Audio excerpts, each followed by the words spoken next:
Bultan daawwattoota Oromiyaa Miidiyaa Neetwoork oduu galgal kanaaf qabadhee dhiyaadhenne isinitti himaan Badrii Yusufi. Qeerroon Arsii Aanaa Jajjuu magaalaa Dannab Guddorraa Khaanii simannaa Daayireektaraa Oromiyaa Miidiyaa Neetwoorkiif xiinxalaa siyaasaa obbo Jawhar Mahammadiif taasisuuf gara Finfinneetti imalaa akka jiran gabaafamee jira. Oromiyaa godinoota garaagararraa simannaa hagayya 5 bara 2018 obbo Jawhar Mahammadiif taasifamuuf jiru irratti hirmaatuuf qeerroo fi uummanni Oromoo kallattii hedduun gara Finfinneetti yaa'aa jira. Faa'iizaa Iliyas. Guutuu Oromiyaa irraa simannaan xiinxalaa siyaasaa fi Daayireektarii OMN obbo Jawhar Mahammad irratti argamuuf uummanni kumaatamaan lakkaa'aman gara handhuura Oromiyaa magaalaa Finfinneetti fuula deeffataa jiran. Qophii simannaa Daayireektarii OMN fi xiinxalaa siyaasaa obbo Jawhar Mahammad irratti hirmaatuuf qeerroon Oromoo hedduun godina Arsii Bahaa Aanaa Jajjuu magaalaa Dannab Guddoo irraa imala isaanii jalqaban. Dargaggoonni hedduun gaafa kamisa dabree jechuunis adoolessa 25 bara 2018 magaalaa Dannab Guddoo siree fi dheeraa irraa walitti qabaman amna irra turaniif magaalaa Adaamaatti simannaa hawwituun taasifamteefii jirti. Dargaggoonni kunneen magaalota godinichaa hedduutti goruun simannaan jiraattootaan taasifamuuf himani. Guyyaa irraa qeerroowwan kunneen nagaan magaalaa Adaamaa gahuu ibsan. Dargaggoonni kunneen magaalaa Adaamaa irraa kallattiin gara magaalaa Finfinneetti imaluuf akka jiranis ifoomsani. Haaluma wal fakkaatuun qeerroon koolabaatis obbo Jawhar Mahammad simachuudhaaf imala isaanii guyyaa kalee galgala miilaan eegalan akkuma itti fufanitti jiran. Qeerroon kunneen guyyaa irraa gaara gammoojjii Waabee Shabalee keessa qaxxaamuranii godina Arsii Bahaa akka seenanis dubbatanii jiran.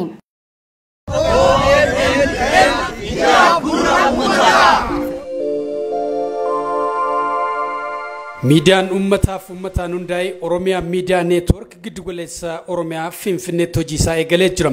Eebba Oromiyaa Miidiyaa Neetwoork Finfinnee fi yaadannoo hiriira guddichaa Oromiyaa waggaa sadaffaa dilbata adoolessa 29 akka lakkoofsa Faranjiitti Oogasti 5 sagantaan addaa qondaaltonni mootummaa olaanoon abbootiin gadaa qeerroowwanii fi qaamni hawaasaa garaagaraa 25,000 caalan irratti argaman galma barkumeetti qophaa'aa jira. Sagantaa kana irratti Daayireektarri Oromiyaa Miidiyaa Neetwoorkii fi xiinxalaan siyaasaa obbo Jawhar Mahammad dabalateen hayyoonni Oromoo qareeyyiin ni hirmaatu. Kana bu'uura godhachuudhaan karaan miidiyaa keessan OMN itti tumsitan mijaa'eeti jira. Baankii Hojii Gamtaa Oromiyaa lakkoofsi herregaa tok 0000 shantamii 62 Baankii Intarnaashinaali Oromiyaa lakkoofsi herregaa 900 22 torba Baankii Awaash lakkoofsi herregaa 0132 91 64 dhaan qabeenya keessan OMN tumsuu ni dandeessu. Tiishartiin adda ta'es karaa baankota kanneenii qofa isin bira gaama. Hubadhaa gurgurtaan tiishartiis ta'ee tumsi OMN'if gootan kamuu karaa baankota qofa ta'a. Sagantaan eebba Oromiyaa Miidiyaa Neetwoork akkuma barbaachisummaa isaatti magaalota Oromiyaa guguddoo keessatti itti fufama. Koree olaanaa eebba OMN fi yaadannoo hiriira guddichaa Oromiyaa.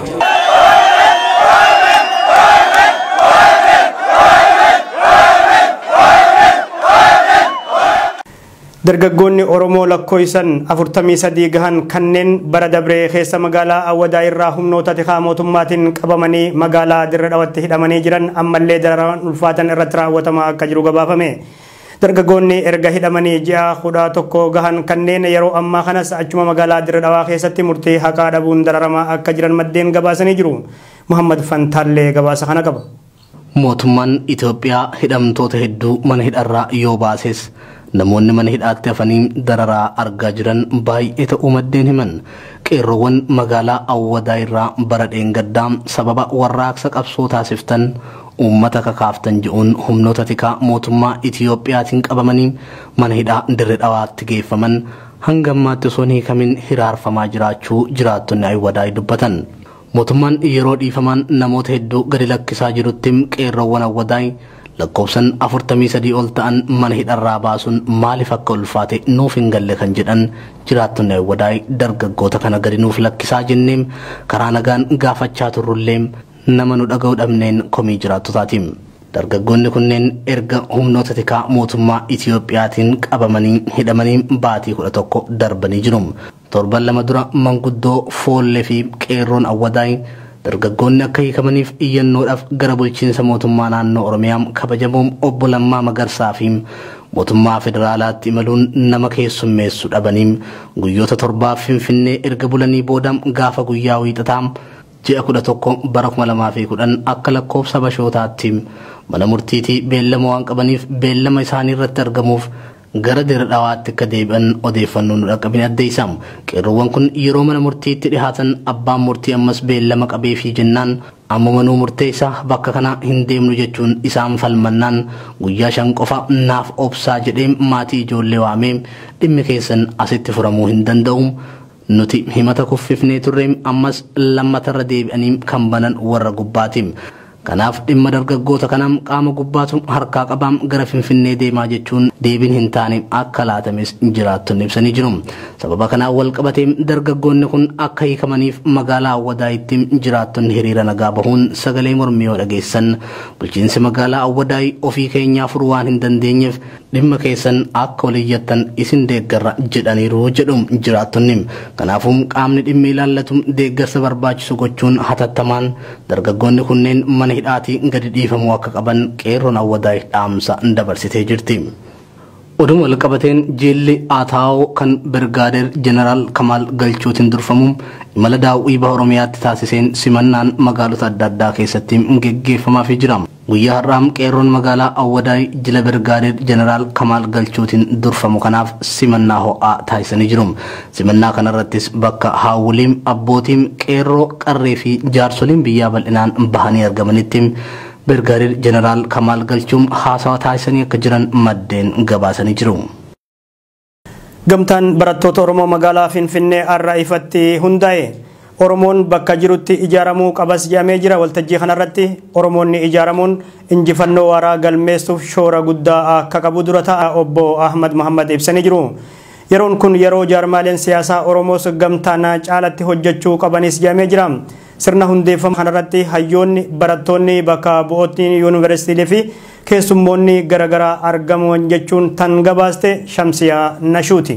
Qaamolee jijjiirama qabsoo uummata Oromoo dhufaa jiru gufachiisuuf bakkoota garaagaratti namoota nagaa lubbuu galaafataa jiran irratti tarkaanfiin barbaachisaan fudhatamuu akka qabu jiraattonni magaalaa Finfinnee gaafatanii jiru. Yaada jiraattota magaalaa Finfinnee kana Shamsiyaa Nashuu ammas akka itti aanutti qindeessite. Yaa qaamawwan fedhiin isaanii kun tuqame kuni yeroo ammaa kana haala amma deemaa jiru kana irraa gammachuu akka isaan hin qabne waltajjii adda addaatti dhagahamaa jira argamaas jira jechuudha. Kana innaani haala tasgabbaa'ee uummanni Itoophiyaa guutuun hin barbaada. Uummanni Itoophiyaa guutuun nageenya barbaada. Qaamoleen dhimmi isaanii tuqame kun ammoo yoo nageenyi boora'ee tarii gara kaleessa turretti deebinechuus yaada qabaachuun hin mala. Gama kaaniin immoo waanuma uummata irraa saaman kana yoo uummanni biraadhaa burjaaja'ee uummanni biraadhaa jeeqame malee ittiin fayyadamnichaa sodaas hin qabaatu ta'a. Jarreen garuu nagaa sabab sablammoota amma argamte tana balleessuudhaaf tattaafatarratti tarkaanfiin seeraa fudhatamuu qaba. Maaliif jarreen kun lubbuu balleessaaru, qabeenya balleessaaru. Boru akka nageenyi hin jiraan, boru akka misoomni hin mul'anne, boru akka dinagdeen biyyattii hin guddanne gochuudhaaf wal ijaaraa waan godhaniif jarreen bineeyyonni guyyaa kun tarkaanfii irratti fudhatamuu qaba. Irra guddaan isaa caasaa nama hidhee, nama garafee, mirga namaa sarbee, qabeenya namaa saamee, nama biyya irraa godaansisee waan baay'ee kan inni godhe waan ta'eedhaaf. Haa ta'u malee uummanni kana dhiiseefii jira. Namoonni gariin dhiifama uummataa kanaan malee kabajaan jiran, tuffii uummataa kaleessa itti turan san kallattii biraatiin itti fufaa jiran jechaadha. Kana jennaan tarkaanfiin fudhatamuu qabu at least yoo xiqqaate tarkaanfiin fudhatamuu hin danda'ama beekaa dhiifamtan malee waan jedhu akeekkachiisuun barbaachisaadha natti fakkaata jechuudha. Obsi barbaachisaa utuma ta'u namni rakkoo kaleessa ture wal mariidhaan akkasumas immoo xarapheezaatti naanna'anii haasa'anii fudhachuun akka barbaachisaa ta'e utuma beekamee jiru haalli amma gaggeeffamaa jiru kun immoo gaarii miti. Oromoota dinagdeen cimsuu keessatti maallaqni rimitaayiziin gara biyya alaa dhufu gahee guddaa akka qabu baankiin hojii gamtaa Oromiyaa beeksisee jira. Baankichi kana jabeessuuf namoota biyya alaatti maallaqni ergameef badhaasa garaagaraa kenneefii jira. Muhammad Siraaj gabaasaa kana Finfinneerraa akka itti aanutti qindeesse. Diasporaan Oromoo tattaaffii Oromoo dinagdeen cimsuuf taasifamuu caalaatti tumsuu akka qabu ibsame. Baankiin hojii gamtaa Oromiyaa sharafa biyya alaatii gama reemitansiin argamu jajjabeessuuf badhaasa qopheessee badhaaseeti jira. Baankiin kun marsaa lammaffaatiin namoota 66f badhaasa makiinaa hanga bilbila moobaayilaa kennee jira. Namoonni badhaafaman ji'oota 6 keessatti tajaajila hawaalaa biyya alaatti fayyadamuu fi maallaqa baankii kanatti sharafachuudhaan carraan ba'eef. Sagantaa baatii 6 kanaan maallaqni doolaarri miiliyoonni 31 dhufee jira. Maamiltoonni 27 oliis keessatti hirmaatanii jiran. Hoogganaa itti aanaan baankii hojii gamtaa Oromiyaa obbo Liikoo Tolasaa wayituma kan akka jaanitti Oromoon dinagdeen cimuun dirqama. Kanaaf immoo gaheen diyaaspooraa olaanaadha jedhan. Sharafni alaa guddina dinagdeetii fi carraa ittiin badhaafamuutis akka qabu dargaggeessi badhaafamee Alamuu Charuu himee jira. Naannoo Tigraay magaalaa Maqalee keessatti waliigaltee nageenya Itoophiyaa fi Eertiraa deeggaruun jiraattonni 60,000 lakkaan guyyaa har'aa istaadiyeemii keessatti hiriira gaggeessan. Itti aanaan pirezidaantii naannichaa Dr. Dabratsiyoon hiriira kanarratti haasaa taasisan keessatti yoo wal kabajne waliin jiraannaa yookaan gargar bibittinnoonaa jechuun akeekkachiisanii jiru. Usmaan Abdulatiif gabaasa kana qindeessee jira.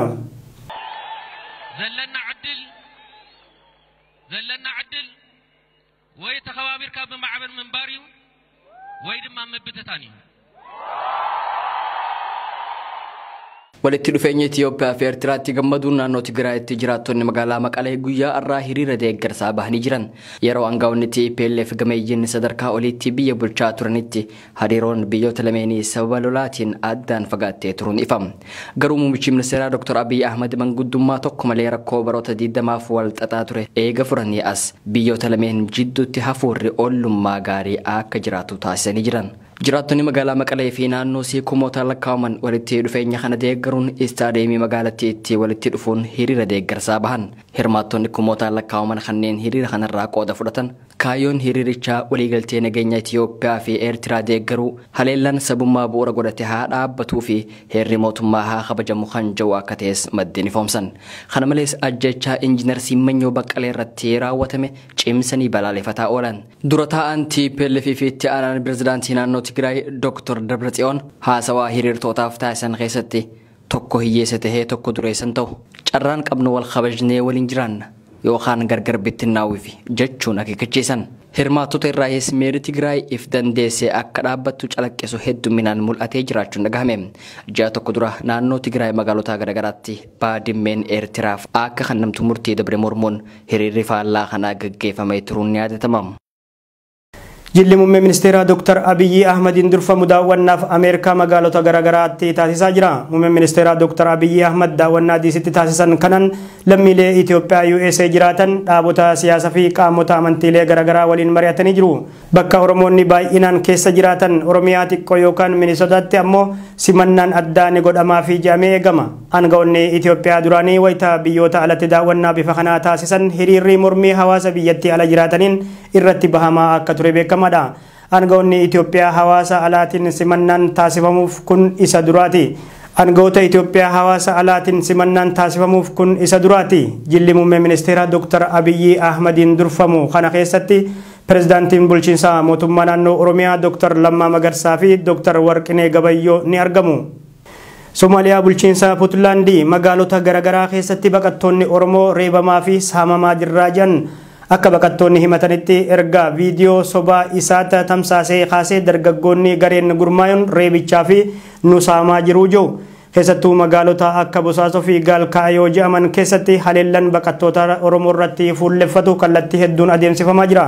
Guyyaa kaleessatis dhalattoonni Oromoo Saadiq Muhammad Ibraahimii fi Muhammad Ahmad Bulloo jedhaman magaalaa Gaalkaayoo keessatti dargaggoota gareen gurmaa'an akka malee tumamu miidhaan ulfaatan akka irra dhaqqabe baqattoonni Oromoo garasirraa Oromiyaa Miidiyaa Neetwoorkitti himan. Lammii Oromoo obbo Sultaan Muhammad jedhamu immoo dhiheenya kana magaalaa Bosaasoo keessatti ableen diramuu isaa fi Abdurrahmaan Haajii Muktaaris reebamuu baqattoonni himanii jiru. Raadiyoon Daljir jedhamu kan magaalaa Bosaasoo keessaa tamsa'u qophii yaada ummataa jedhu dhiheessan olola ummata nurratti kakaasu hammeessee jiru baqattoonni Puntlaandi. Sagantaa raadiyoo Daljir irratti dhihaate san keessatti namoonni rakkoo kana hammeessuu fedhan mootummaan ummata biyya teenya keessa baqattummaan jiraatu baasuu qaba jedhanii miira mufiitiin dubbatuu isaanii fi kanneen sagantaa kana dhaggeeffatan ammoo aariin baqattoota miidhuuf manaa bahuu odeessi achi arganne ni mirkaneessa.